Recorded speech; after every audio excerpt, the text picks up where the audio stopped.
በአሁኑ ሴክሽን የምንመለከተው እንዴት የዴቨሎፕመንት ሴታፓችንን ፕሪፔር እንደምናደርግ ነው። አሁን ለዚህኛው ሴታፕ የሚያስፈልገን ኖድ.js ቢሆንም ነገር ግን ማንኛውም አይነት ላንጉጆች እንዲሁም ማንኛውም አይነት ፍሬምወርኮች ላይ RFPን መጠቀም እንችላለን።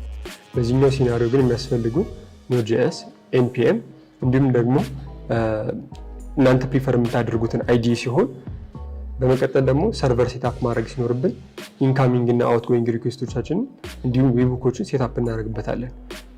በመቀጠል ደግሞ የተለያዩ URLዎችን ሴታፕ እናደርጋለን። ሰክሰስ URL፣ ፌሊየር URL ወይም ኤረር URL እና ኮልባክ ናቸው የኮልባክ URL። በመቀጠል ደግሞ ከአርኤፍፒ ዳሽቦርዳችን ላይ API ኪ ያስፈልገናል። እነዚህን ነገሮች ሴታፕ ማድረግ አስፈላጊ ነው።